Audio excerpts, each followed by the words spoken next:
ಹೆಂಗಸರು ಮೂಡ್ ಅಲ್ಲಿ ಇದ್ದಾರೆ ಅಂತ ಹೇಗೆ ತಿಳಿಯೋದು? ಹುಡುಗಿ ಪ್ರೀತಿ ಅಥವಾ ಅನ್ಯೋನ್ಯತೆಯ ಮನಸ್ಥಿತಿಯಲ್ಲಿದೆ ಎಂದು ಅರ್ಥಮಾಡಿಕೊಳ್ಳಲು ಬಂದಾಗ ಗಮನಹರಿಸಬೇಕಾದ ಹಲವಾರು ಸೂಕ್ಷ್ಮ ಸೂಚನೆಗಳು ಮತ್ತು ನಡವಳಿಕೆಗಳಿವೆ.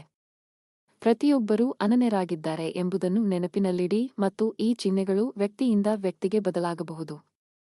ಹುಡುಗಿಯು ಪ್ರಣಯ ಅಥವಾ ಪ್ರೀತಿಯನ್ನು ಅನುಭವಿಸುತ್ತಿದ್ದರೆ ಅಳೆಯಲು ಕೆಲವು ವಿಧಾನಗಳು ಇಲ್ಲಿವೆ. ದೇಹಭಾಷೆ, ಕಣ್ಣಿನ ಸಂಪರ್ಕ. ಅವಳು ನಿಮ್ಮೊಂದಿಗೆ ದೀರ್ಘಕಾಲ ಕಣ್ಣಿನ ಸಂಪರ್ಕವನ್ನು ಹೊಂದಿದ್ದರೆ ಅದು ಸಕಾರಾತ್ಮಕ ಸಂಕೇತವಾಗಿದೆ.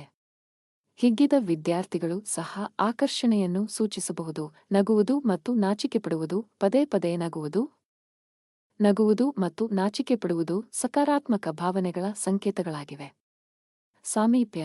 ಅವಳು ನಿಂತಿದ್ದರೆ ಅಥವಾ ನಿಮ್ಮ ಹತ್ತಿರ ಕುಳಿತಿದ್ದರೆ ಅದು ಆರಾಮ ಮತ್ತು ಆಸಕ್ತಿಯನ್ನು ಸೂಚಿಸುತ್ತದೆ. ಸ್ಪರ್ಶ. ನಿಮ್ಮ ತೋಳು, ಭುಜ ಅಥವಾ ಬೆನ್ನಿನ ಮೇಲೆ ಬೆಳಕು ಸ್ಪರ್ಶಿಸುವುದು ಪ್ರೀತಿಯನ್ನು ವ್ಯಕ್ತಪಡಿಸುವ ಒಂದು ಸೂಕ್ಷ್ಮ ಮಾರ್ಗವಾಗಿದೆ. ಮೌಖಿಕ ಸೂಚನೆಗಳು. ಅಭಿನಂದನೆಗಳು. ಅವಳು ನಿಮ್ಮನ್ನು ಪ್ರಾಮಾಣಿಕವಾಗಿ ಅಭಿನಂದಿಸಿದರೆ ಅವಳು ನಿಮ್ಮನ್ನು ಮೆಚ್ಚುತ್ತಾಳೆಂದು ತೋರಿಸುತ್ತದೆ. ತಮಾಷೆಯ ಕೀಟಲೆ.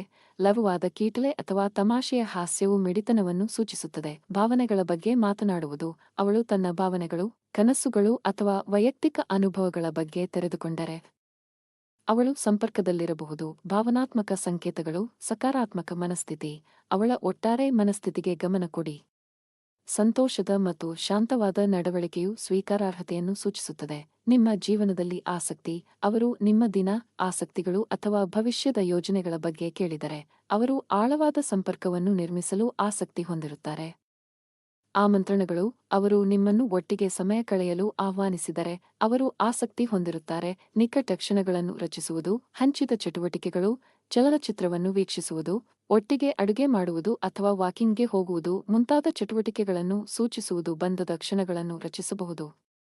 ಸಂಗೀತ ಮತ್ತು ಕ್ಯಾಂಡಲ್ ಲೈಟ್. ಮೃದುವಾದ ಸಂಗೀತ ಅಥವಾ ಕ್ಯಾಂಡಲ್ ಲೈಟ್ನೊಂದಿಗೆ ರೊಮ್ಯಾಂಟಿಕ್ ವಾತಾವರಣವನ್ನು ಹೊಂದಿಸುವುದು ಅವಳ ಅನ್ಯೋನ್ಯತೆಯ ಬಯಕೆಯನ್ನು ಸೂಚಿಸುತ್ತದೆ. ಆಲಿಸುವುದು ಮತ್ತು ನೆನಪಿಸಿಕೊಳ್ಳುವುದು. ಸಕ್ರಿಯ ಆಲಿಸುವಿಕೆ. ನೀವು ಏನು ಹೇಳುತ್ತೀರಿ ಎಂಬುದರ ಬಗ್ಗೆ ಅವಳು ಗಮನ ಹರಿಸಿದರೆ ಮತ್ತು ವಿವರಗಳನ್ನು ನೆನಪಿಸಿಕೊಂಡರೆ ಅವಳು ನಿಮ್ಮ ಸಂಭಾಷಣೆಗಳನ್ನು ಗೌರವಿಸುತ್ತಾಳೆ ಎಂದು ತೋರಿಸುತ್ತದೆ.